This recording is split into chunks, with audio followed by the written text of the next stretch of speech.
SLRC's program is a holistic one. It doesn't just cater to your intellectual needs, but as well as the emotional and spiritual. It creates an environment that doesn't let you compete with others, but compete with yourself. Every day, you discover your strengths, your weaknesses, and you just want to become the better version of yourself. You are with lecturers of high caliber who are also very humble and are able to simplify hard concepts. The facilities make you feel like you are at home, and it fosters a very good environment for learning. SLRC motivates you to top the board exam. They say you aim for the moon because even if you miss, you fall amongst the stars. And that's exactly what SLRC teaches us every day. I am Eliza Kimberly Yapvillarante, RN, SLRC Top Notcher. Yung ginawa kasi ng SLRC, ginawa nila ng intensive review. So doon sa program na yon, yung lahat ng mga napag-aralan ko nung college na hirap akong intindihin, yung ginawa lang ng SLRC parang sobrang dali lang kasi yung mga lecturers nila sobrang magagaling and para lang yung feeling ko noon, yung mga lecturers nila, para ko silang mga older brothers and older sisters na kinakausap yung bata. So, ganun yung kanilang level para mas maintindihan ng mga nagre-review yung kinuturo nila. And then, yung pagtuturo nila is that ginagawa lang nilang magaan yung nag-i-enjoy ka habang natututo. Yun yung pinakamagandang experience doon kasi akala ko nung dati na mag-review ako, magiging, para maabot yung dream, dapat maging tayong sobrang serious. Pero hindi yun yung nangyari. Ginawa nilang masaya, kaya mas lalo kong naintindihan yung aking pinag-aralan. I am Paulo I. Bernardino, SLRC, Top Notcher. I chose SLRC because I was amazed during a demo lecture. It was rich in content and very organized. Also, I heard from a friend of mine who graduated ahead of me that SLRC is the best. Great thing I listened because I experienced it myself. SLRC motivated me to be on top by constantly telling me that I could reach for my dreams. Also, those low scores I got from their difficult exams challenged me to strive harder and to persevere. I am Micah Marie S. Desiderio, RN, SLRC Top Notcher. Great experiences in SLRC. First, let's talk about the program. What I like about SLRC's Let Review program is that it is a complete package. Why did I say that it's a complete package? It includes series of check mechanisms, which includes pre-test, post-test, exam drills per concept, and the predictor examinations, which also includes rationalization. So kitang-kita pa lang natin, programa pa lang para sa mga estudyante, talagang kompletong-kompleto na. Hindi lang na-emphasize ang concepts, kundi yung mga application din ito in the actual test taking. So here in SLRC, they train me to answer a lot of difficult questions. So when I was taking my board exam, I found that the questions here in SLRC were actually much more difficult than the board exam itself. So it gave me a huge sigh of relief when I was taking the exam. So a big part of my motivation was actually the lecturers here in SLRC. They guided me throughout the review program. Well, for me personally, I'm weak with community health nursing as well as maternal and child nursing. So what I did was I consulted them and they helped me work on my weaknesses. And I am John Jeffrey Go, SLRC, RN, SLRC, US RN.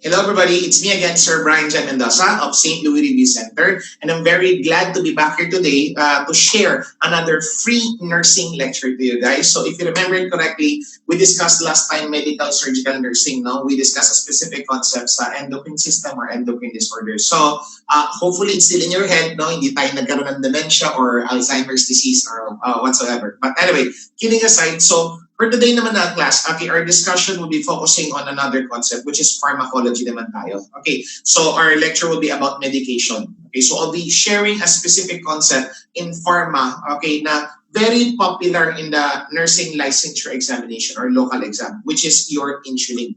So kumbaga, suki kasi tong insulin na to in terms of your local board questions, no? Lagi siyang tinatanong, panahon ko o nung panahon pa ng ibang lecturers nyo, actually, madalas tinatanong ang what insulin as a medication. Okay, but before I start my lecture, guys, as mentioned before, no, reminder ko like before, my lecture is interactive. So as much as possible, I need you to interact with me. No? Okay, so even though nandiyan kayo sa bahay nyo, nakaupo lang kayo, pa-chill-chill, pa-relax lang po tayo dyan. Okay, so I need you to answer back. You need to verbalize, you need to move if I tell you to move. Okay, so again, the lecture is interactive. This will enhance your capability to learn the concept much faster. Okay, so para tayong dito, yung mga palabas ng bata, no, parang yung Dora the Explorer, hola, ako si Dora. Okay, so you need to answer back. But you don't need to talk, you don't need to speak in Spanish like Dora. Okay, so kidding aside, so gusto ko sumagot kayo as much as possible. Interact with me. Alright, okay, remember, anything that you do over and over again, it will tend to perfect it. Alright, okay, so now, let's start. So ang first topic natin today, okay, or ang topic natin today rather, is your insulin, as mentioned earlier. Diba? Okay, so, in terms of your insulin, everybody, pronounce again first the word insulin. Okay, one more time, pakilakas, insulin. Good. Question, are you aware of the insulin as a medication? Yes or no?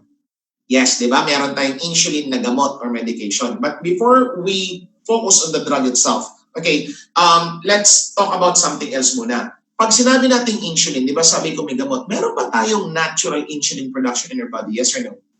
Yes, okay. So we have natural insulin production. Take it this way, kung meron tayong gamot na steroid, di ba? Meron tayong natural steroid. Right? Kung meron tayong gamot na epinephrine, may gamot bang epinephrine? Yes, okay, meron din tayong natural epinephrine. So ito rin yung point ko today. Okay, we have natural what? Okay, insulin. We have also artificial insulin. So ito tatandaan nyo. If it's natural insulin, we call it as endogenous insulin. Can you pronounce again the word endogenous? Good. Okay, one more time. Repeat the word endo. Good. Pag sinabing endo, saan nanggagaling yan? Inside or outside? Correct. Inside the body. Okay. If it's an endogenous product, tatandaan nyo to, place it in your head. If it's an endogenous substance, okay, it is a substance which is naturally pinuproduce ng katawan nyo, coming from the inside of your body. Kaya nga endo galing sa loob. Okay. So like, for example, we have endogenous steroids. Di ba? May artificial steroid, meron tayong natural steroids, which is endogenous steroids produced by the adrenal cortex. Diba? Usapan na yun. We have here what? Epinephrine.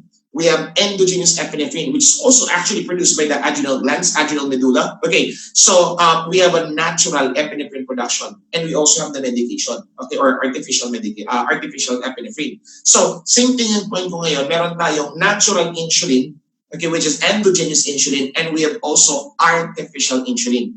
So, paano naman ang tawag pag artificial, Sir Bri? If it's artificial naman, okay, or coming from outside, we call it exogenous insulin. Everybody, pronounce the word exo. Good. Okay. Pag sinabing exo, anong sabi ko sa exo? Inside, outside? Outside. Coming from outside of the body. And pag sinabi kong exo, what is it? Natural or artificial?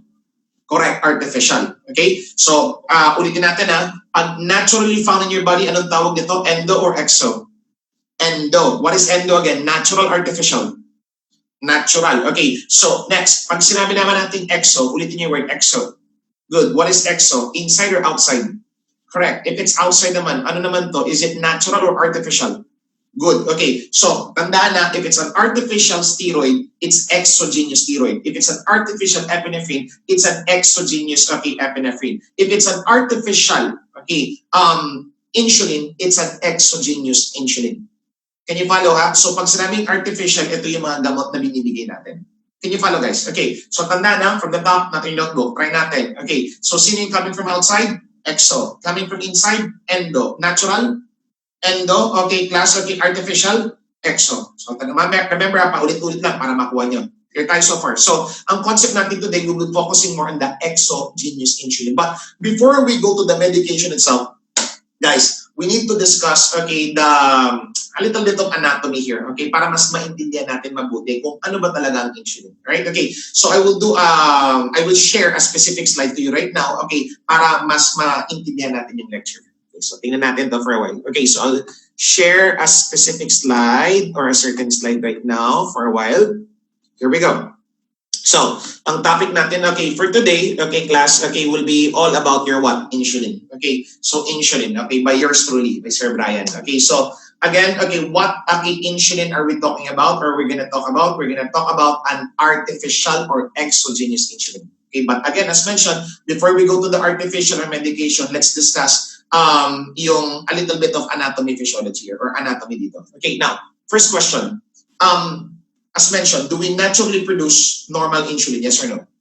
Yes. Okay. So if it's normal insulin, okay, the organ that produces that is your what? Pancreas. Right? Diba? Okay. So it's part, okay, of your GI tract. One of the major organs in your GI tract is actually your pancreas. Okay. And that is the natural producer, okay, of your endogenous what? Insulin. Okay. So tandaan na, mamaya kasi ang topic natin exogenous. So ngayon, okay, let's talk about the anatomy part first. Okay. Ang pancreas nyo ang natural producer ng insulin nyo or endogenous insulin. Question number 1. What is the major functional unit of your pancreas, guys? Major functional unit. Di ba ganito? Your lungs, major functional unit is alveoli. Your brain is like neurons. Your kidney is like nephron. Tama? So what is the major functional unit of your pancreas? Starts with letter I. It's I. Insulin, wrong. Insulin is the hormone. Okay, it's letter I. Your islets of what? Langerhans. Okay, anong spelling? Ito po siya. Okay, so the islets of your Langerhans is your major functional unit of your pancreas. Okay, so islets of Langerhans. Pronounce again the word, islets. Okay, so hindi siya islets of Langerhans, ha? Islets of Langerhans. Okay, bakit siya tinawag na islets? Because if you're gonna look, okay, at this part of your pancreas, this islets of Langerhans under the microscope looks like small islands. Kaya tinawag siyang islets. Okay, and this islets of Langerhans that we have has actually basically 3 cells or 3 major cells. Are you familiar with the 3 major cells? Yeah, okay, what are the 3 major cells? Any idea? We have your what? Alpha, very good. We have your what? Beta. Very good. And what's the next one? Clue. Alpha, beta. Anong sunod? A, B. Anong sunod? Alpha, beta. Anong sunod? Charlie, C, wala. Wrong. Okay, there's no Charlie cell. FYI, it's delta cell. Ha? So it's alpha, beta, delta. Loko din yung gumawa nito, hindi marunong ng alphabet. No? But anyway, okay. So kidding aside, so it's alpha, beta, and delta cell. There's no such thing as Charlie cells. Okay, so alpha, beta, delta. Can you follow, nurses? Okay, so alpha, beta, delta. So let's start first, okay, with the alpha cells. Okay, so pag sinabi natin alpha cells, okay, pronounce again the word alpha. Good. Alpha cell, okay, is the one that produces glucagon. Okay, so alpha cell is the one that produces glucagon. Tandaan na, alpha cell, glucagon. Technique, okay. So, can you see my pointer here? Bilugan niyo yung alpha. Alpha starts with what letter? A. Bilugan niyo yung glucagon, yung letter A sa glucagon. So, tandaan na, alpha cell is the natural producer of your glucagon. Question, Sir Brian. Ano po ang function ng alpha cell? Technique, ulitin mo yung word alpha. Good. Alpha, aakyat ang blood sugar. So the job of your alpha cell is aakyat ang blood sugar mo. It elevates your blood sugar level whenever your blood sugar is in a very dangerous, okay, situation wherein sobrang baba niya or hypoglycemic ka. Before we go to that one, okay, ulitin ko gumagamit tayo ng alpha cell or our body produces alpha cell to increase our blood sugar pag yung sugar natin dangerously high or low. Low. Pag masyadong mababa. Okay, or nag-hypoglycemia tayo. Before we go there rather. Okay, what is your normal blood sugar? Any idea? Wala? Okay, the normal blood sugar is what? 80 to 120? Wrong. Okay, so the ideal blood sugar right now is not anymore 80 to 120, guys. Ha? You know why? 120 na po ngayon is considered to be as borderline. Or if you don't like the term borderline, we call it pre-diabetic. Ano yung pre-diabetic? Libreng diabetes? Hindi. Okay, pag sabing pre-diabetic, it's like before the actual problem of diabetes mellitus. Ang ideal BP na po ngayon is 70 to 110 milligram per deciliter. Ilan ulit? 72? 110. Again, what right now is 120 considered as what? Borderline. Or what's the other term for borderline? Pre-diabetic. Very good. So, ang ideal BP ngayon is already, ang ideal sugar rather is 70 to 110. Okay, now, technique niyang ganito. Familiar naman kayo sa normal BP. What's your normal BP? Normal BP range. 120 over 80. Wrong. Okay, hindi na rin po 120 ngayon. Okay, 120 FYI is already considered as borderline or pre-hypertensive naman siya.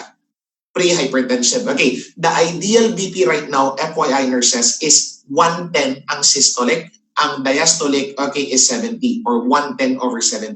So itong teknika, anong ideal BP ngayon, everybody? 110 over 70. Okay, so balik na rin yung 110 over 70. What is that? 72?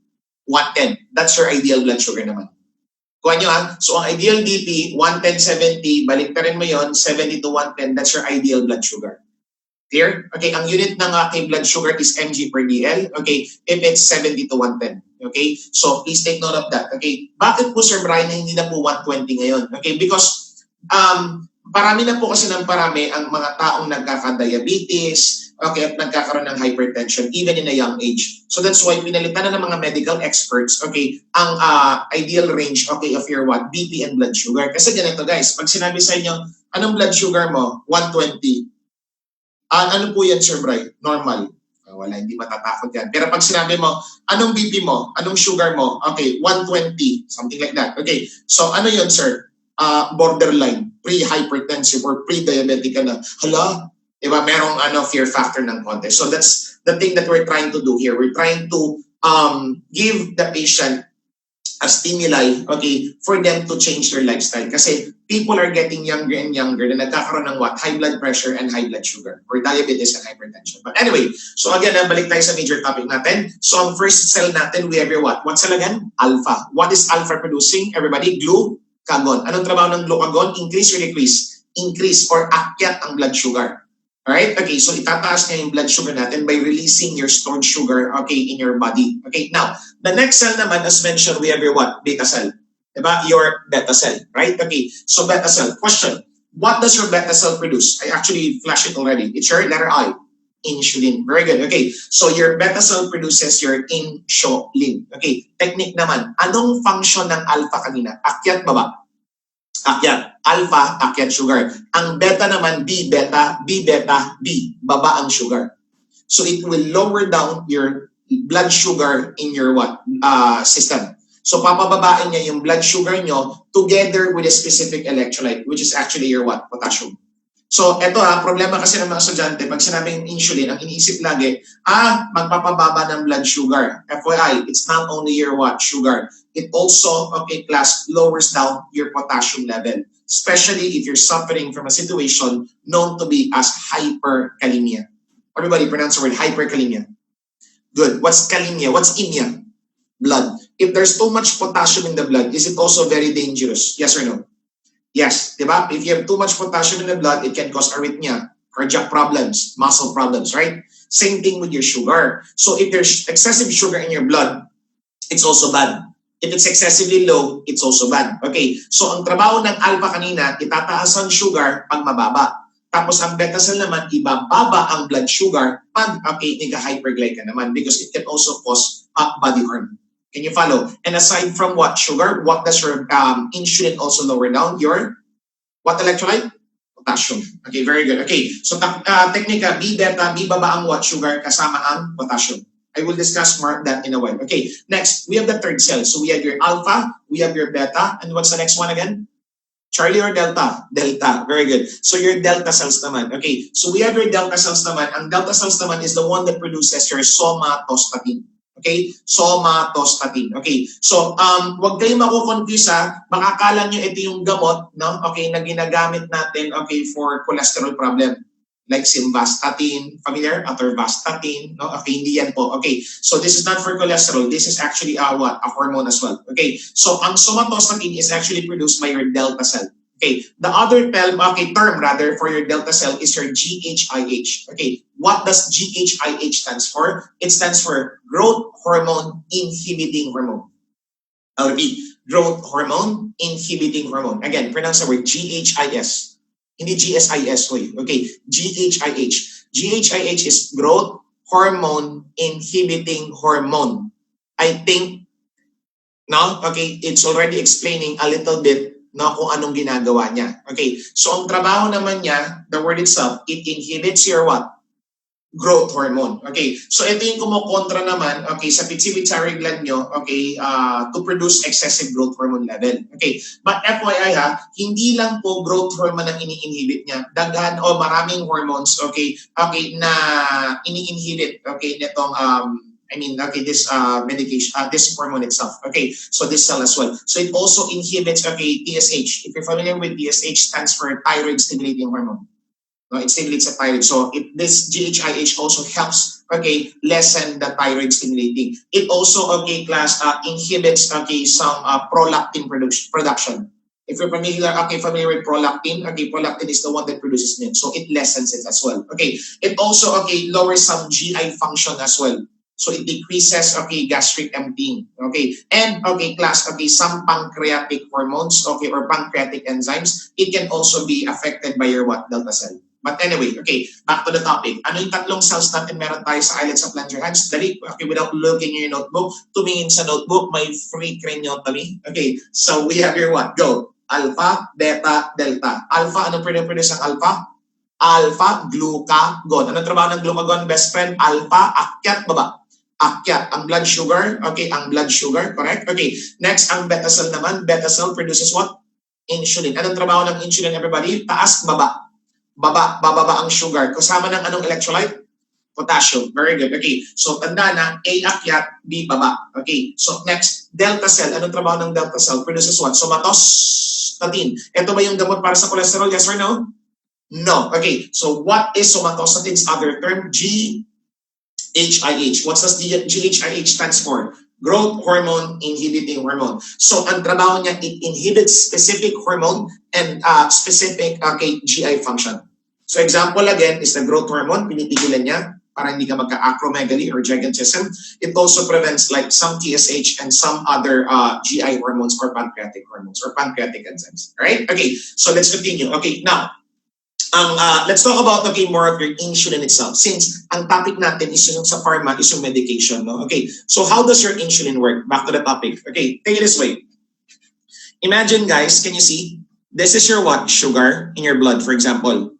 Imagine the blue line here is your insulin. Imagine this is your cell.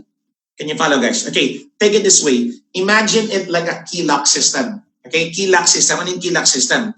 Imagine yung cell nyo is like a door. Cell, okay, it's like a door. Okay, and your door is closed. Okay, imagine your insulin is like a key.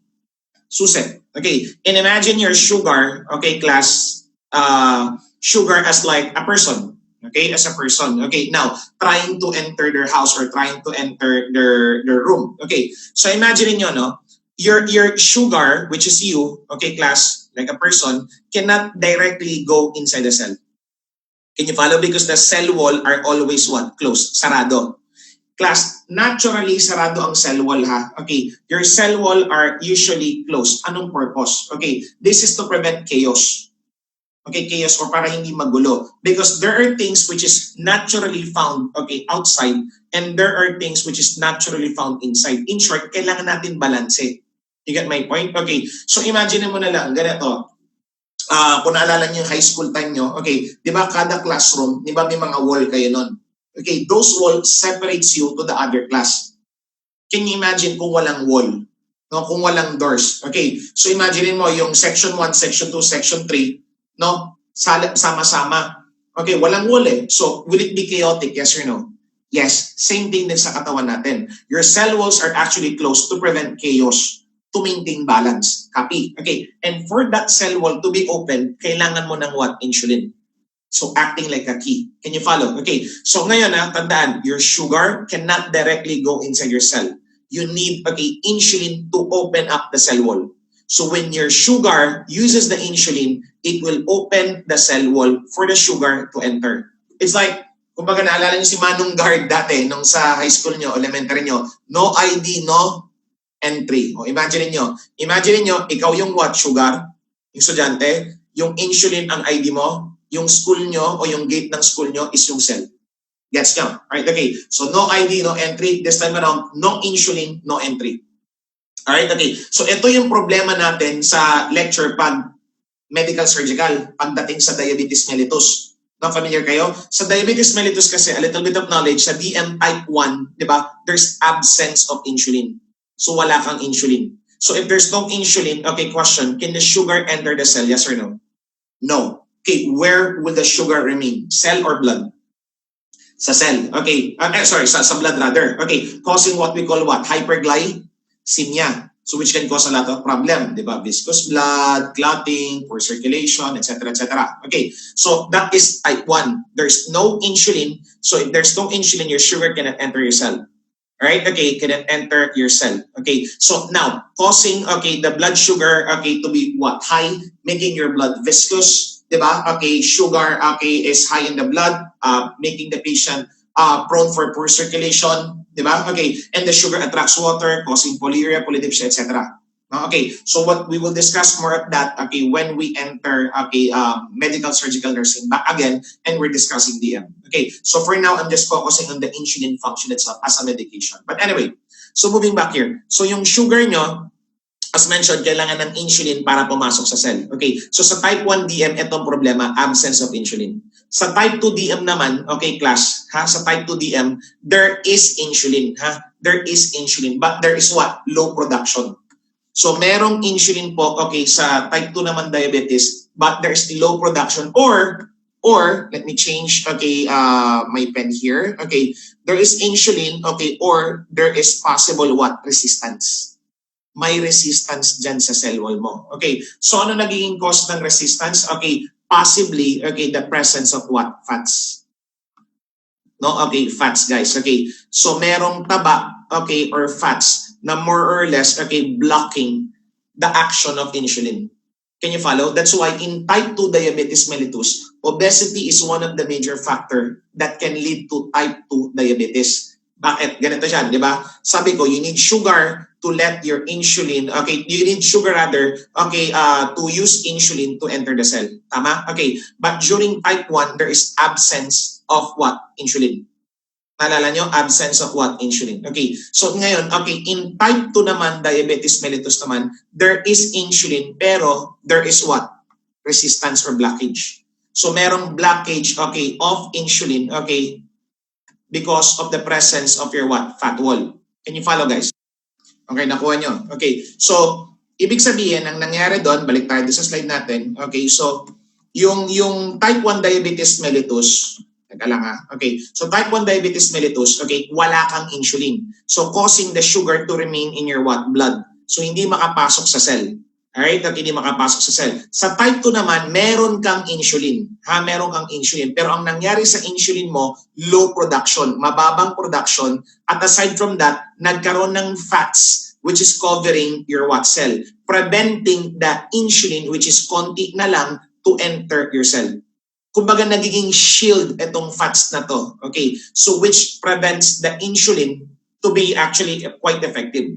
Take it this way para mas madali.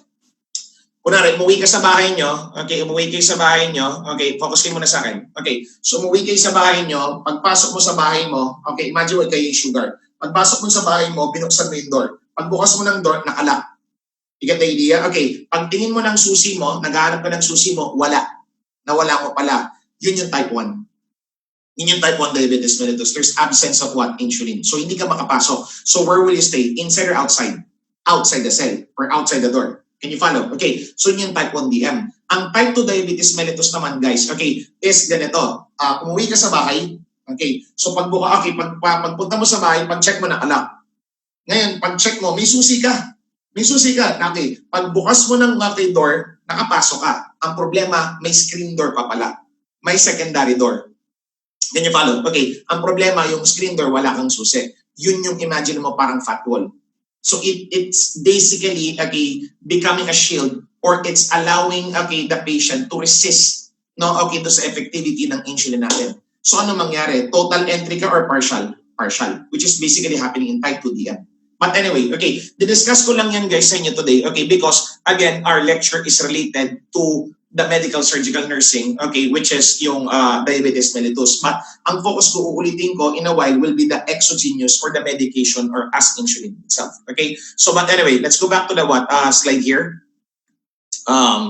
Let me go back to the picture. Okay, so aside from what, okay, sugar, ano ulit sabi ko? Your sugar also, okay, goes okay inside the cell with the use of insulin. And aside from sugar, anong electrolyte pumapasok? Your potassium. Very good. Okay, so your potassium, okay, class, binds with your sugar. And when your sugar and potassium together, they will enter the cell. Tandaan na, ang pinaka-abundant kasi na electrolyte sa loob ng cell is potassium. So pag maraming potassium sa blood, tumutulong din po ang insulin na ipasok siya sa loob. Tandaan niyo to ha. Okay, remember this mnemonic. Okay, repeat the word to me. Piso. Good. What is piso? Potassium in, sodium out. So tandaan na, ang potassium nyo po, okay, yan ay abundant intracellular. So kung maraming potassium sa labas, insulin can also allow or help the potassium to go inside your cell kasama ng sugar nyo. Can you follow? Okay, so and another thing, tatandaan nyo. Okay, that's why may mga doctor minsan na may mag-i-issue ng order. Sasabihin niya, give the patient regular insulin plus D5 or D10 water. So magtataka ka, look, ba't bibigyan ng dextrose? Dextrose sugar yun. Tapos bibigyan ng insulin, papababa ng sugar. Ang gulo ng doctor. No, may purpose yung doctor dyan. Okay, maybe the doctor is not after the sugar itself of the patient. Maybe the doctor is after the potassium of the patient. Itong rule. Ang potassium kasi, hindi papasok yan sa loob ng cell nyo, okay, with insulin alone. Alright? Okay, mahirapan siya. Okay, so you need to have the presence of sugar. Why? Sugar is like a sponge. No, it will sponge or bind your potassium. Okay, so when the sugar is present, sugar will bind the potassium, and when the sugar and potassium binded together, they will use the insulin to enter your cell. Can you follow? Okay, so nakukuha niyo class. Okay, kung tandaan niyo, imagine mo, ini-invite mo ng party, okay, si potassium. Kunwari ako si insulin. Hoy, potassium, halika, sama ka sa akin. Punta tayo sa party. Yung party nasa cell.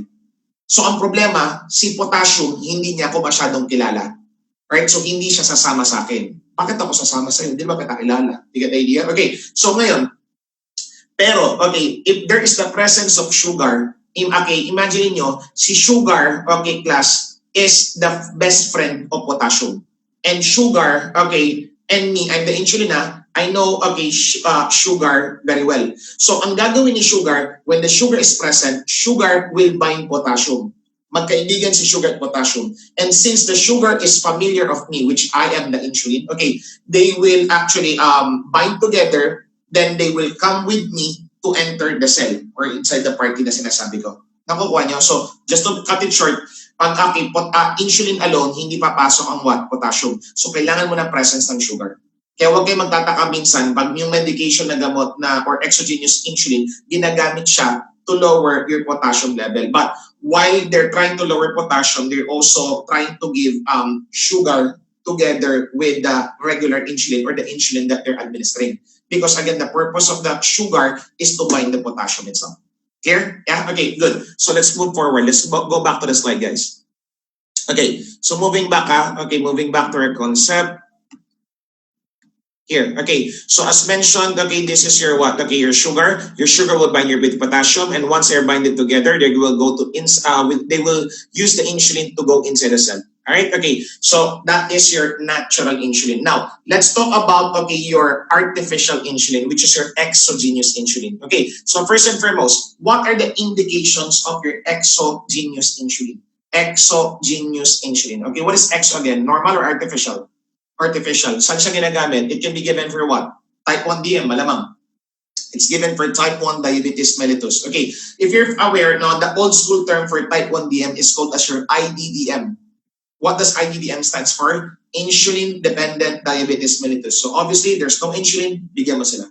Alright, okay. You can also give it in what? Type 2 diabetes mellitus. Question, what's the old term of type 2 DM?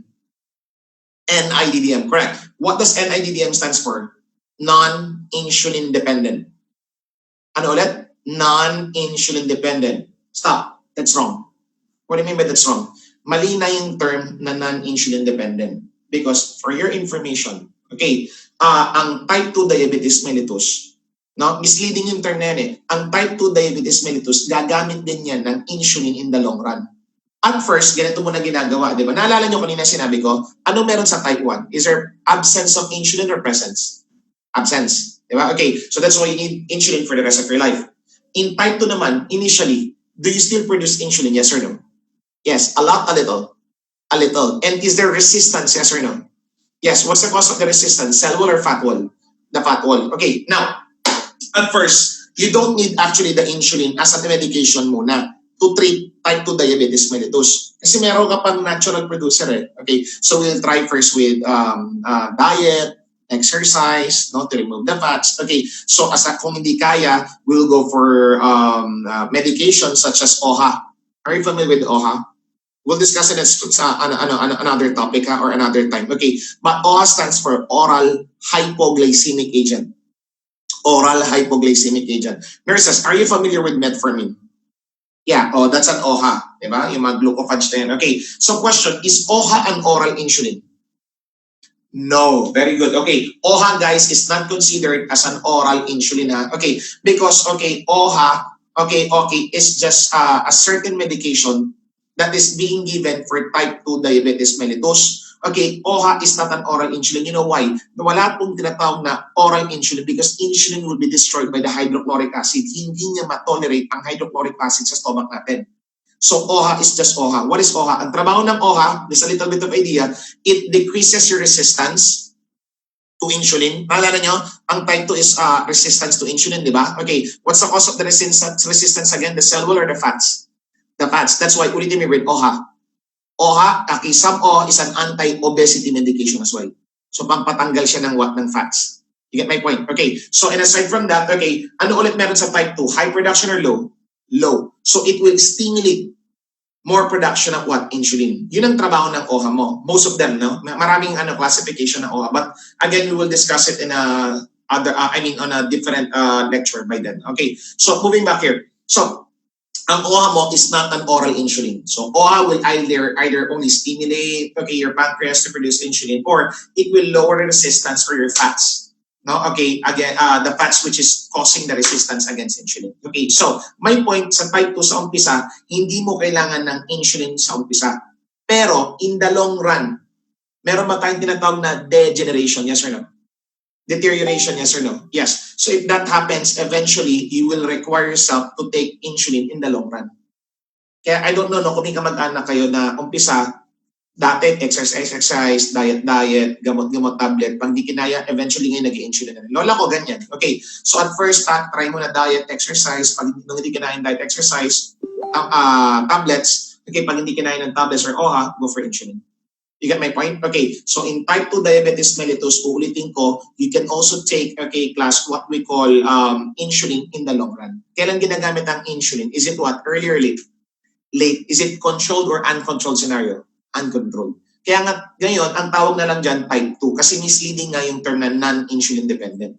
Do you get my point so far? Alright, okay, good. Next, kailan pa indication, we can also use it for what? GDM. Okay, sir, what does GDM stands for, guys?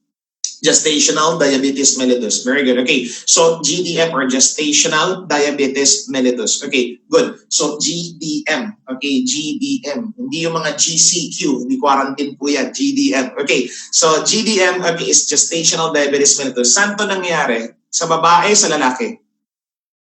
Ha? Malamang sa babae. Gestational nga, buwang ka ba? Okay. So pag sinabing gestational, buntis. Diba? Okay. So gestational sa buntis. Sino ba nabubuntis? Babae, lalaki?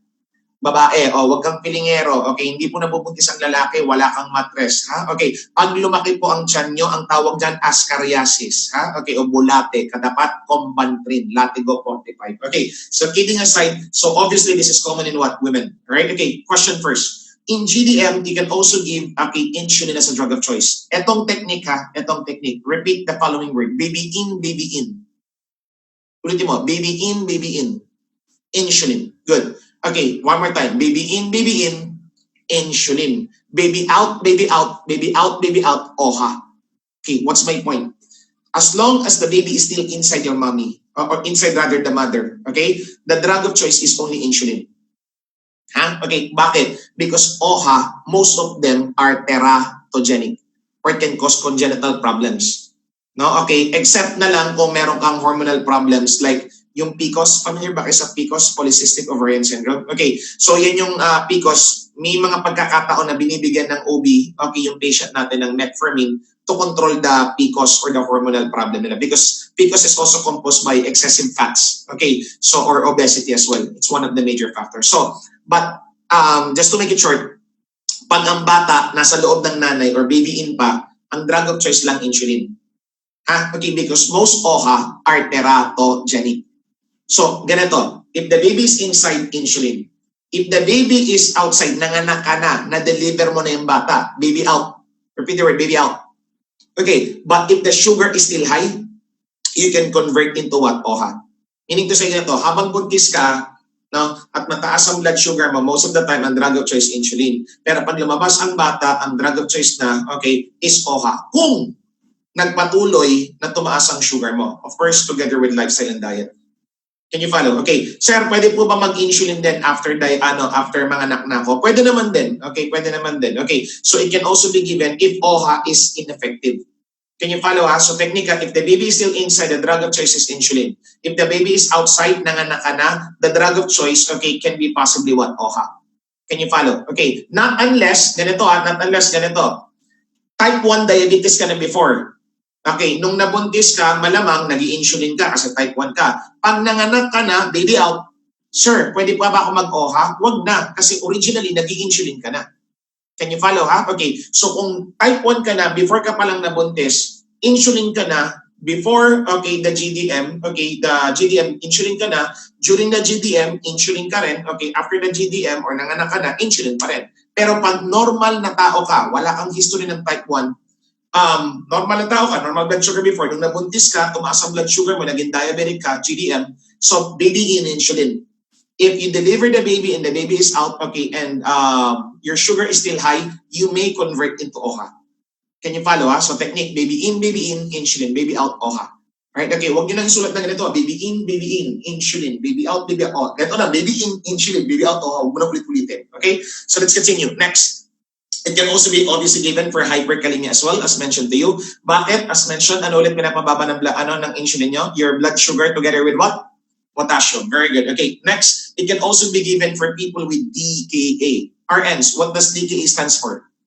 Diabetic ketoacidosis. Correct. It stands for diabetic ketoacidosis. Diabetic ketoacidosis. Madalas nangyayari ang DKA pag may type 1 DM. It can also happen in type 2, guys. But for now, I will discuss it, okay, sa actual lecture na ng diabetes. Okay, so ulitin ko, ang DKA pwede sa type 1, pwede rin sa type 2. Pero pag tinanong kayo saan mas common, sa type 1. I will discuss it in a separate lecture na lang. Okay, so first and foremost, ano man nangyari sa DKA? DKA happens, okay, when you have type 1 or type 2, which is again mas common sa type 1. When does DKA happen? When your blood sugar is what? High or low? Correct, also high. Technique, repeat the word, DKA. Good, repeat the word, DKA.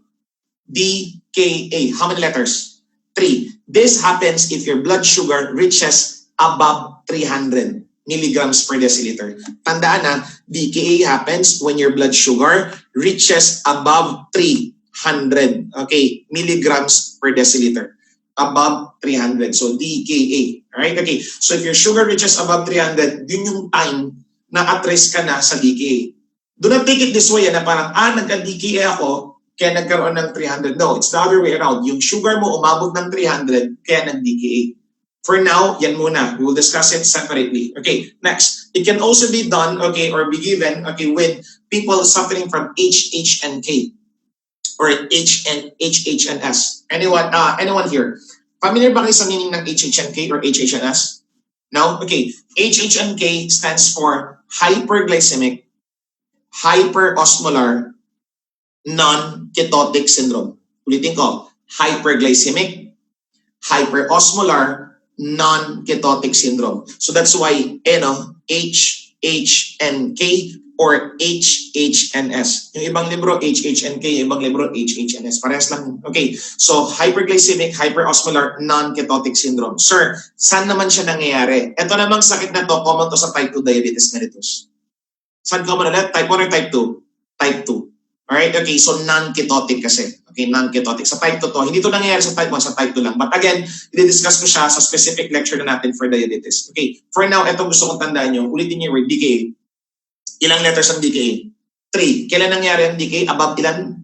300. Now, repeat the word to me, non-ketotic. Good, okay. Pronounce it by syllable. Go. Non-ketotic syndrome. Okay, so non-ketotic syndrome. Kuha nyo ha, how many syllables did I mention? Non-ketotic syndrome. How many? 6. So correct. Okay, so tandaan na, pronounce it by syllable. Non-ketotic syndrome. So non-ketotic syndrome with 6 syllables. This happens naman if your sugar reaches above 600 milligram per deciliter. So this happens if your blood sugar reaches above 600 milligrams per deciliter. Can you follow? Okay, so DKA, tatlong letter, above 300. HHNK, okay, or HHNS or non-ketotic syndrome is above 600 naman. Clear tayo? Okay, so again, from the top, what are the indications? Recap natin, okay, of your what? DKA, of your insulin administration, okay, or exogenous insulin. Number 1, type 1. Number 2, type 2. Ano pa? GDM. In short, lahat ba ng diabetes form pwede mag-insulin? Yes or no? Yes. Okay. So type 1, type 2, GDM. Question. If the baby is still in, anong drug of choice? Insulin. If the baby is out, what's the drug of choice? You convert to what? OHA. Okay. Because why? Okay, class, if the baby is inside and you take OHA, most of the OHA, anong sabi ko kanina? Teratogenic. Okay. Very good job. Okay. Now, you can also give it for what? Ano pa? DKA and what? Okay, HH and S. So for one last time, ano yung mga indications? Number 1, type 1. Number 2, type 2. Ano pa? GDM. Also what? Hyperkalemia. Okay. Also your what? DKA. DKA, ilang sugar? Above 300. And the last one, HHNS or non-ketotic syndrome. Above ilan ng sugar, Alan? 600. Okay, very good. Okay, so those are the indications of your what? Artificial or exogenous insulin. So let's continue. Okay, so let's go back here. So ngayon, balik tayo ngayon class, okay, sa slide. Okay, so let's discuss, okay, one of the, the medication itself or the artificial insulin or the exogenous insulin, okay, for a while. Okay, so let's discuss, okay, different types of insulin. Okay, so first insulin or exogenous insulin that we'll be discussing, okay, we'll be talking about your subcutaneous insulin. Can you see? Okay, there. Okay, so subcutaneous insulin down there. Okay, so subcutaneous insulin, okay, for your information, this is the most common route of administration of insulin. Tama? Okay, so sub-Q. Now, subcutaneous insulin, I will repeat, this is the route, okay, na pinaka-common na gamitin, mas madalas na mga pasyente rather for maintenance, right? So, now, in terms of your sub-Q insulin, ganito, make sure you have enough space in your notebook right now, okay? Because ililista natin yung different types of insulin, tapos lalagyan natin dyan yung onset and yung peak eventually. Alright, okay, so I need you to have a little bit of space in your notebook right now. Okay, so let's talk about your sub-Q insulin first. Let's start. Okay, so can you give me an example of sub-Q insulin, everybody? Anyone rather? Okay, so we have your what? Regular acting. What else? Correct. Short acting is actually regular as well. What else? Intermediate. Okay, para mas madali, I need you with me, not in your notebook. Okay, teka lang ha, labas muna ako ng slide, tingin muna kayo sa akin. Okay, so what are the different types of insulin, sub-Q insulins that we have? Are you familiar? Okay, so we have regular, we have intermediate, para mas madali. Okay, so these are the major types. We have your what? Rapid. Everybody pronounce the word rapid. Good. Short, intermediate, long, very long. Okay, again, I need you to memorize because I will do something about it later. Okay, so what are the 5 major types of sub-Q insulin? Everybody go. We have your what? Rapid, short, intermediate, long, very long. Again, repeat, go.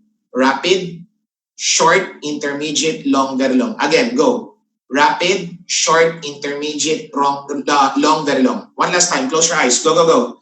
Rapid, short, close your eyes. Rapid, short, intermediate, long, very long. Nakuha niyo na? Na-memorize niyo na? Okay, good. So, this, okay, let me go back to the slide here. So, the most common insulin, okay, or sub-Q insulin that we have, okay, ito yung mga classifications natin. Let's go back there for a while. Okay, so we have your what? Rapid-acting insulin. Now, ang rapid-acting insulin natin, guys, is also, it's called as your Lispro. Example yan is your Lispro and your Aspart. So Lispro and your aspart. Okay, gusto mong lagyan ng mnemonic LA. Okay, Lispro and LA. Okay, parang Los Angeles Lakers. Lispro and aspart. Okay, so ngayon, okay, yung Lispro, yan yung tinatawag na Humalog. Have you heard of that? Yeah? Okay, good. So we have your Humalog. Ang aspart naman is your what? Novolog. Can you follow so far? Okay, good. So rapid acting. Okay, next. We have your what? Short-acting insulin. Okay, the other term naman for short-acting insulin nurses is your irregular insulin. It's quite popular, no? Madalas yun naririnig yan. Regular insulin. Regular insulin. If ever na hindi na natawag na regular insulin, the other term po dito is your semi-lente insulin. So technique, S short-acting, bilogamy, S short-acting, S semi-lente. Kasi kilala niyo yung short kilala niyo yung regular, pero hindi tayo medyo familiar sa what? Semi-lente. So technica, semi-lente S is also short-acting. Now sir, paano ko malalaman kung yung gamot namin is a short-acting insulin or regular insulin? Hindi kayo mako-confuse nurses kasi lagi siyang may letter what? R. Laging may letter R yung kanyang brand. Example, Humulin R, Novolin R. Nakukuha niyo, ayan Humulin R, Novolin R, Ilitin R, lagi may R. Brian R. No? Okay, class. Okay. St. Louis R. Basta R stands for what? Regular. R stands for regular. Alright? Okay. Next. The next one we have here what? Intermediate acting insulin. So intermediate acting insulin, otherwise known to be as your NPH insulin. Hindi po NPA, NPH. Okay. NPH stands for neutral protamine hagedorn. Let me repeat. Neutral, as in neutral. Protamine, okay, protamine, P-R-O-T-A-M-I-N-E, protamine hagedorn. As in hagedorn, neutral protamine hagedorn. Okay, or if hindi nila tawagin na neutral protamine hagedorn, or just to make it short, NPH, they call it as your lente insulin. O tandaan nyo, ang short-acting semi-lente, ang intermediate naman lente. Okay? Now, sir, paano ko malalaman kung yung insulin namin intermediate acting? Madali lang. Kasi ang ending naman ng gamot, o yung gamot niya, yung label niya, laging may letter what? N. Humulin N, Novolin N, Isofane N. Nakita niyo to? Okay. So, laging may N yung term niya. So, that's intermediate acting. Can you follow so far, guys? Okay, good. Now, fourth insulin, we have your what? Long-acting insulin. Long-acting insulin, otherwise known to be as your ultra-lente insulin naman. Okay. So, tandaan na ang short is semi-lente, S short-acting semi-lente, intermediate is lente, long is ultra-lente. Ultra-lente. But, FYI, update lang sa inyo guys. Diniscontinue na ang production ng ultralente insulin, okay, or seldom na po naglalabas ng ultralente insulin kasi most of the people, okay, are using, okay, rapid, short, and intermediate, and the last one very long, okay, because ang long-acting insulin, okay, medyo nagkaroon ng mga bad, okay, effects in the body, okay, or several adverse effect, which, okay, medyo iniwasan, okay, ng mga doctor na i-prescribe. Okay, so yung iba nag-stop na rin ng production actually with this one. But anyway, kailangan pa rin natin alam, baka simalay natin, okay, it will be possibly part of the options. Okay, anyway, so ngayon ang long-acting insulin naman, malalaman mo pag ultralente siya kasi ang pangalan ng gamot naman may U. Diba kanina R? Pag regular R, Humulin R, Novolin R. Pag intermediate naman is N, Isofane N, Novolin N. Diba? Okay, so Humulin N. Ang long-acting naman, okay, Humulin U, Novolin U, Brian U. You get the idea? Something like that. Lagi may U siya. Can you follow? Okay. Now, next. Okay. The last one, we have your very long-acting insulin. Okay. If ever they will not use the term very long-acting insulin, my dear nurses, they call it as your prolonged insulin. Very long-acting or prolonged insulin. Can you follow? Okay. Now, ang example po niyan, napakasikat po nito, we have your what? Glargine Lantus. Have you heard of that? Yung kulay purple na insulin pag nakapen most of the time. So Glargine Lantus, Glargine Lantus. Okay, and the other one is your what? Detamir or Lemivir. So Detamir or Lemivir. So I'll repeat that. These are what? Very long-acting insulin. Very long-acting insulin. So I need you with me, not in your notebook. May gagawin kasi tayong technique, ha? Okay, so without looking in your notebook, without looking in the slide, what are the 5 major types of insulin first before I slide share it again? What are the 5 major types of insulin? Go. Rapid, short, intermediate, long, very long. Close your eyes. What are the 5? Go. Rapid, short, intermediate, long, very long. Nakuha niyo na? Rapid, short, intermediate, long, very long. Kailangan alam niyo yung sequence. Last one, go. Rapid, short, intermediate, long, very long. Clear? Okay, good. Most of the people, before I go back, ako confused pagdating sa mga ganitong question. Narinig niyo naman question na ganito na, Brian Mendoza was given insulin at 7 a.m. this morning. What time do you expect Brian to develop hypoglycemia? What time do you expect Brian to sugar to mag-start to go down? Pipili ka ng choices, 10 p.m., 1 p.m., whatsoever. Okay, ngayon, minsan nakakachamba kayo, nakukuha niyo yung tamang sagot. Minsan madali or madalas mali. Alam mo bakit? Number one, you don't know the normal values. Right? Number two naman, okay, alam mo nga yung normal values, hindi mo naman alam anong value ang gagamitin mo. Kung onset ba or peak or whatsoever. Can you follow? Okay, so don't you worry, we will remove that problem in a while. Okay, so I will give you a magic technique here, okay, for you to remember it faster. Right? Okay, so let's go back to the slide. Again, before we go back, ano ulit yung limang medication? We have rapid, short, intermediate, long, very long. Clear? Okay, rapid, short, intermediate, long, very long. Okay, so let's start. So ngayon, okay, balik tayo sa slide natin dito for a while. Okay, so we have here what? Rapid, short, intermediate, long, very long. Sa notebook nyo, gusto ko lagyan nyo ng word na onset. Okay, tapos lagyan nyo ng word na peak. So word na onset, okay, at lagyan nyo yung word na peak. Okay, onset, tapos yung word na peak. Nakukuha nyo po, onset and peak. So about duration. Duration, di kasi madalas tinatanong yun sa exam. Mas madalas dyan, is yung onset niya at kailan magpipik yung gamot. Okay, so let's start first with this one. Rapid-acting insulin, ang onset niyan, kasagaran, is about 15 to 30 minutes. 15 to 30 minutes. Okay, ang peak niyan, roughly 1 hour. Ang peak niyan, roughly 1 hour. So, okay, disclaimer muna before I continue pala ha. Some book can give other normal values. I don't care. As long as your normal value is near, okay, near to the values of different books, okay na yan. Meaning to say, parang potassium, di ba ang potassium sa ibang libro, 3.5 to 5.5, iba 5.3, iba 5.4. Pag sa exam, exaggerated yan, lalagay 9, 10, 12, something like, makukuha mo kagad. Right? Okay. So yun ang point ko. Yung ibang libro kasi pwedeng magbigay ng other normal values. But ang ginawa ko kasi dito, I made a pattern for you para mas mabilis yung ma-remember yung what? Yung insulin onset and peak. Okay? So for now, ito sundin natin. So onset, 15 to 30 minutes. Ang peak niya, 1 hour. Alright? Okay. So what do you need to do? Everybody, repeat the word 30. Go. Pronounce it 30. Repeat the word 1 hour. Good. Nakita mo yung 30 minutes to 1 hour? You need to look. You need to look. 30 minutes, you need to look. 30 minutes to 1 hour. Okay, look at this one. This 30 minutes to 1 hour. Slide it down here. Slide it down here. That will be now the onset of your short acting. Nakuha niyo yung pattern? Okay, so 30 minutes to 1 hour, slide down mo. That will be now the onset of your short acting insulin. Can you follow, ha? Okay, so ang short acting insulin naman, okay, or regular insulin, ang onset niyan, 30 minutes to 1 hour. 30 minutes to 1 hour. Ang peak niyan, okay, roughly mga 2 to 4 hours. Yung ibang libro, 3 to 4, iba 2 to 4, whatever. Okay, so 2 to 4 hours siya. Average 2 to 4 hours. Okay, now, anong gagawin natin? Tingin kayo ulit. Nakita niyo 2 to 4 hours? Nakukuha niyo? What do we need to do? Slide it down here. Can you follow? Slide it down there. Okay, and that will now be the onset of your what? Intermediate.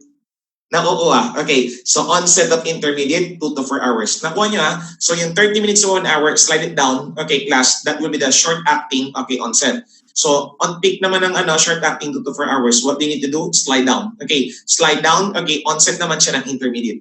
Ang peak niya, technique, multiply by 2, you get the peak. Multiply by 2, most of the time you get the peak. Okay, again, multiply by 2, you get the peak. Sige, try natin. Okay, multiply by 2. 2 times 2. Sus, mathematics na. 2 times 2. 4. 4 times 2. 8. Okay, so the peak niya is what? 4 to 8 hours naman. Nakukuha niya guys yung technique. Okay, so multiply by 2. 2 times 2, 4. 4 times 2, okay, is 8. Okay, so what you need to do? Everybody look. Everybody look. Can you see this one? 48 hours. What do we need to do? We need to slide it down here. Okay, very good. Okay, so pag slide down mo dyan, that will now be the, okay, class, the onset naman of long-acting insulin. Long-acting insulin onset niyan is about 4 to 8 hours. 4 to 8 hours. 4 to 8 hours naman siya. 4 to 8 hours. Ang peak, 4 to 8, hindi 48. 4 to 8 hours. Ang peak naman niya, technique, multiply by 2. You multiply by 2, you get the peak.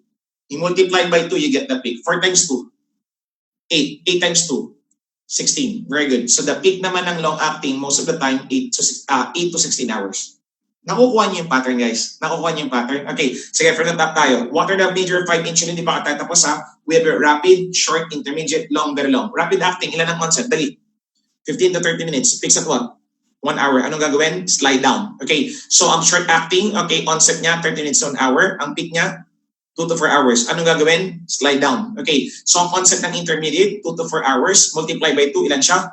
4 to 8 hours. Very good. Okay, what do we do? Slide it down. Okay, long acting, ilan ang concept? 48 hours. Okay, 4 until 8 hours. Multiply by 2, 8 to 16 hours. Very good. Okay, last one, the very long acting. Sir, do we slide down? No. We don't slide down. Why? Ang very long acting, ito kasi yung bagong type ng insulin. No, ito yung new generation of insulin. Okay, so hindi natin kailangan mag-slide down dito. It will not be part of our pattern. Okay, so ang very long acting natin, ang onset niyan, 1 hour lang. 1 hour lang. Okay, pero ang peak niya, class, wala siyang pronounced peak. Wala siyang naka-pronounced na peak, okay, sa kanya. So ang gamot is, sabi, mga stable daw siya more or less within 24 hours daw. So there's no pronounced peak and the drug is more or less stable daw for 24 hours. That's why ito yung type ng insulin na madalas binibigay once a day because it already covers the entire day na. Okay, so you don't need to slide down on this one. Okay, so tanda na, no pronounced peak, stable siya for 24 hours. Clear? Okay, so again, from the top, not on your notebook. Without looking your notebook, tumingin sa notebook, may free amputation above the neck. Biro lang po. Okay, so what are the 5 major types of insulin? Dali, what are the 5 major types of insulin? Okay, I will stop this slide share for a while. What are the 5 major types? We have your what? Rapid, short, intermediate, long, very long. Again, go. Rapid, short, intermediate, long, very long. Okay, very good. In rapid acting insulin, what's the onset? 15 to 30 minutes. It peaks at what? 1 hour. What do we need to do? Slide down. Nasa na tayo so far? Short-acting insulin. Okay, short-acting, what's the other term? Regular or semi-lente. Correct. So, ang onset naman yun is 30 minutes to 1 hour. Peaks at about 2 to 4 hours. What do we need to do? Slide down. Nasa na tayo so far? Intermediate. Correct. Intermediate is NPH or lente. Remember? And what is the onset of that one? 2 to 4 hours. Multiply by 2, best friend. Ilan siya? 4 to 8 hours. Very good. What do we need to do again? Slide down. Okay. Slide down. Nasa na tayo so far? Long acting. Ang long acting, ilan ang onset? Okay, ilan ang onset? Okay, 4 to 8 hours. Multiply by 2, 8 to 16 hours. And that's the peak. Can you follow, guys? Okay, in very long acting nurses, do we slide down? Yes or no? No. Okay, ilan ang onset ng very long acting? Ito yung bagong drug natin, new generation, 1 hour lang. But is there a pronounced peak? Meron, wala? Wala. Stable ba ang gamot? Yes or no? Yes, for at least ilang oras daw? 24 hours. Clear tayo? Okay, so if you notice, nurses, mas mabilis yung nakuha yung memorization, okay, ng numbers dito. Mahirap kasi mag-memorize ng numbers pag random. For example, anong cellphone number mo? 0917-103-7584. Ano ulit, Sir Brian? Okay. Pero pag sinabi mong ganito, what is your cellphone number? 0999-888-7766. Di ba mas mabilis ma-memorize kasi may pattern? Can you follow? Okay, so again, for one last time, ito yung 5 insulin na.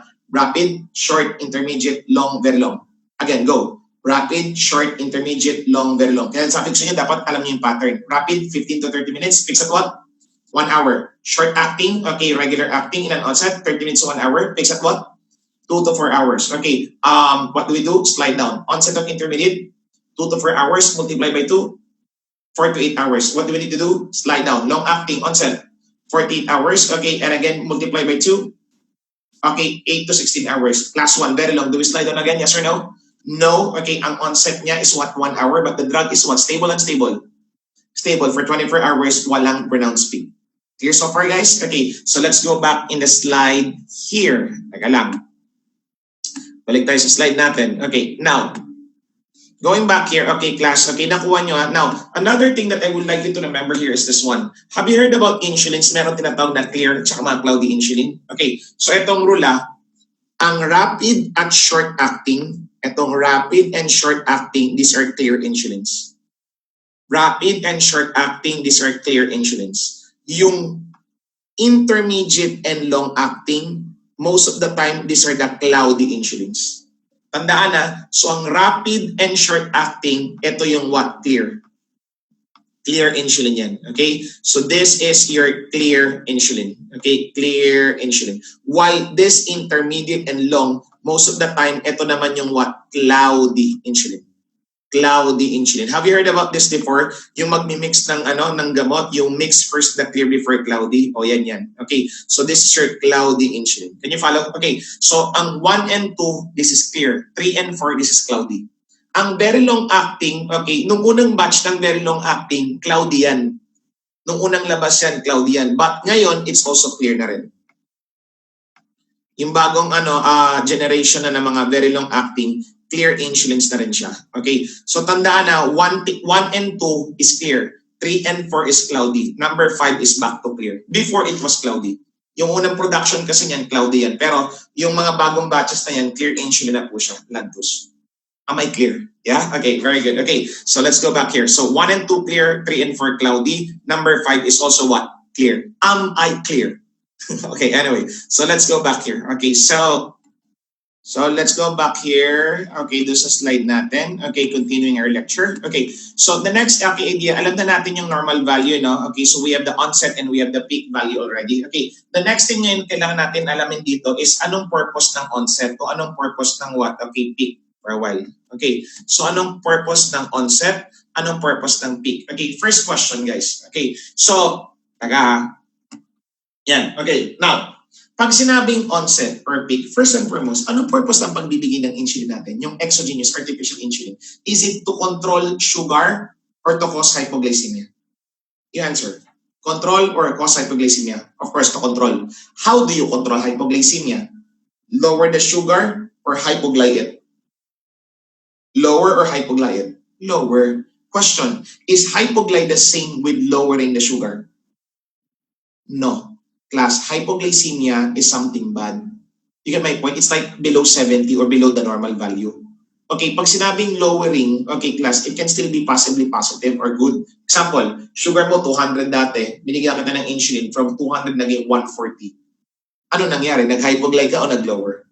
O nag-lower. You're trying to, actually it's still high, diba? 140, okay, but at least you've been able to lower it or to control it from the original, which is 200. Can you follow? Okay, so going back, again, what is the purpose of your insulin? To control sugar or to do hypoglycemia? Control. Very good. Okay, so question, how do you control sugar? Hypoglycemia it directly or lower it? Lower. Okay, very good. Okay, so that is the focus of our next topic naman. Di ba, alam niyo na yung normal value natin? Okay, ang tanong ko ngayon, when will you more or less mag-begin o mag-start o mag-initially mag-drop down ng sugar nyo? Kailan madalas bumaba ang sugar o mag-start bumaba ang sugar? Sa onset or sa peak? Onset or peak? Okay, technique ganito. Repeat the word onset. Good. Anong Tagalog ng onset? Diba parang nagsimula?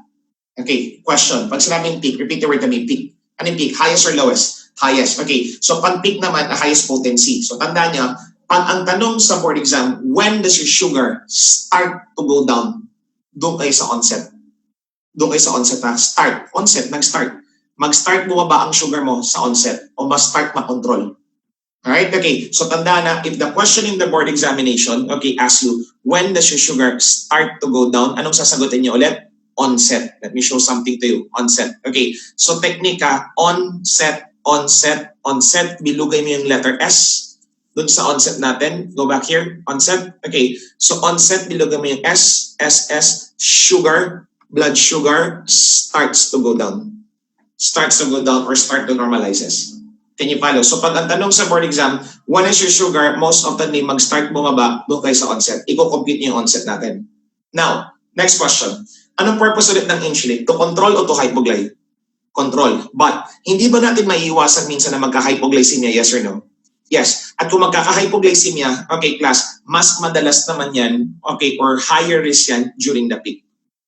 Okay? If ever tanungin kayo, okay class, when is hypoglycemia is mas common o mas often ni mangyari? The answer is peak. Why? What is peak? Highest potency or lowest? Highest. Okay. So tandaan nyo so if ever magkakaroon ng hypoglycemia, mas mataas ang risk ng hypoglycemia during the peak of the drug. Bakit ano ba yung peak? Highest potency or lowest? Highest. Do you get my point? Okay, I know for a fact, guys, that we don't like hypoglycemia. But again, okay, bad things may happen sometimes. You get my point? Okay, so bad things may happen. So if ever na magkakaroon ng hypoglycemia, mas madalas daw ang risk na yan sa peak. Nagets yung ang purpose talaga ng insulin is to control blood sugar, pero hindi natin maiiwasan minsan na magkaroon ng hypogly. Paano yun? For example, nagbigay ka ng insulin overdose, or nagbigay ka ng insulin tapos hindi naman kumain yung pasyente. So pag peak ng gamot, malamang pwedeng mag-hypogly talaga yan. So now, may nagtanong sa akin, Sir Brian, sa onset po ba, is there a chance na magkaroon ka ng hypoglycemia? Yeah, pwede. There's a chance. Example nga, don't eat, mag-fast ka, tapos mag-exercise ka, tapos mag-insulin ka pa. Pustahan tayo, onset pa lang ng gamot, pwede ka na mag-hypogly. But use your head. Kung sa onset pa lang, nag-hypogly ka na, ano pa sa peak? You get my point? So, syempre, okay, so you get my point? So, peak is the most potent portion, di ba? Okay, so most potent time, okay, nung gamot natin. So, definitely, kung sa onset pa lang nag-hypogly ka na, ano pa sa peak? So, in short, the highest risk pa rin or the greatest risk of hypoglycemia is still sa peak natin. Can you follow? So, now, okay, you're capable, okay, to answer this type of questions. Okay, example, Brian Mendoza was given 10 a.m. this morning of regular insulin. Anong insulin? Regular insulin. What time do you expect Brian Mendoza sugar to initially start or to begin to go down? Clue, what will you compute? Onset or peak? Onset. Kasi ang tinatanong, start. Okay, what is the onset of regular insulin? Kung naalala niyo yung table natin. 2 to 4 hours. Okay, 2 to 4 hours. Tama ba? Okay, no. Okay, short acting is ilan ang short acting? 15 to 30?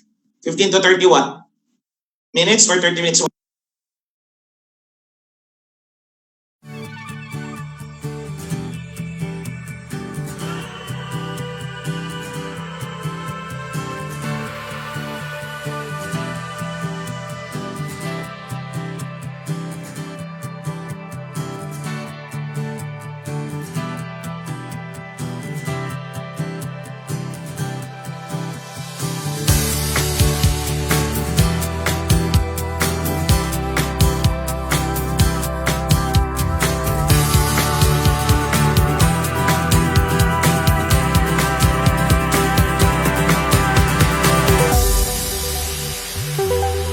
Hello everybody, it's me again, Sir Brian Jan Mendoza.